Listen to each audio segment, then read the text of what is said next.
Hey, what's going on, everyone? Welcome to Zap with JC. My name is JC. I am the founder of Directo3. Directo3 is a multi platform blockchain company that specializes in application software and financial services.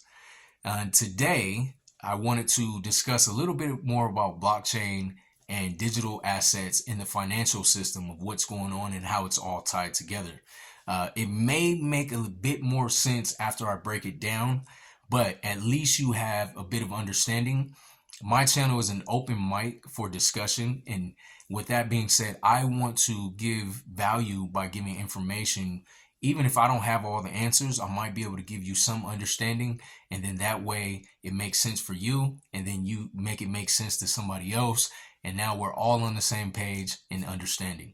Okay, so we all understand that there is clearly something going on in America with the financial system.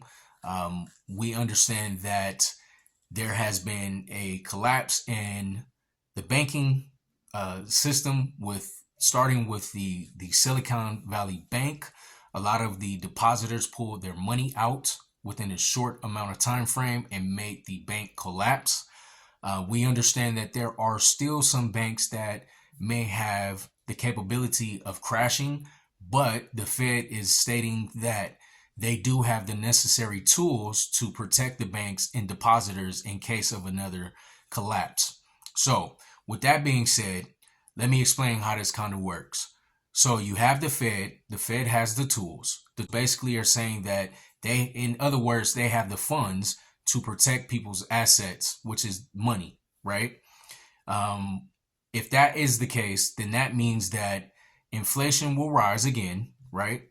Which it will make the interest rates, they're going to rise, and potentially you may see more loss in employment. That can put us in a potential recession, which I do not think that the US government is going to allow us to go that far into it. But I also understand that we need to be knowledgeable and understand that there is a great possibility. So, how it works is the Feds typically want the interest rates about 5 to 5.5% by the end of this year. We do not know if that is going to happen. It really has a lot to do with the financial system. But also, I want to break this down to you. So, when you think about how our financial system is structured and with our alliance and cooperation with other countries, we have an international monetary fund. This international monetary fund, there are 190 different countries that are involved in this, and collectively in one organization where countries are able to borrow money on a loan system or payback system with the IMF. If you are another country and if you need a bailout or if you need funds, you can potentially get money from the International Money Fund, and then they'll give you a certain time frame with a certain interest rate in order to pay this loan back. So we have a lot of countries that are connected and tied into this. I know some people are so worried and concerned about us losing our US dollar value, but the truth is that the Feds will keep on spiking the interest rates up in inflation, which affects the rest of the world in order to have a grip on every other country that's involved. So, with that, we have to understand that inflation is more of a protection mechanism for our economic standpoint. And then also, it is a tight hold to keep everyone together.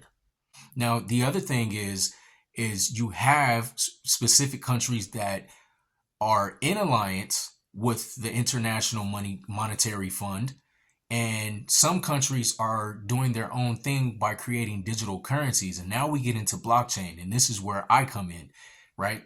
So when you have a digital coin or digital asset, some countries are projecting their coin to be backed by gold or silver. It increases the value, right? So as we are in this digital switch, is this digital era where we're going to start seeing a lot of blockchain transitioning. There are going to be more countries that actually create their own coins or in alliance with other countries because it helps them build more economic empowerment for their economy and for their country. There's a lot of third world countries out there right now that don't really have that type of strength, but through digital coins or digital currency, it gives everybody an equal playing field. So how is that going to affect the International Monetary Fund when certain countries step outside of that alliance or cooperation and do their own thing with digital assets? It's really, really interesting. It's our whole financial system globally. It's taking a turn, and people are starting to realize that blockchain is really the future. So I just wanted to break that down to you guys so you guys can really understand that you have to be able to protect your money for one. You have to be knowledgeable of how to move your money or understand where your money is, because banks only insure it up to $250,000. So that means you can create multiple bank accounts if you have millions of dollars, or you can diversify your investments. And that's why you have a lot of people who, when they have a lot of money, they put their money in real estate because it protects their assets. It protects their money, right? You don't just want money just laying around. You have to diversify and you have to invest your funds. And real estate is the ultimate way to protect your funds. Hopefully I made sense, but we need to understand that there's a lot going on in the world. I mean, a lot. So if you guys pay attention, financially literate enough to understand the basics, and then that way you won't be left out. I don't think that we're going to go into a recession. I do feel like we may have one or two more spikes in inflation. I mean, 2023 is still early on.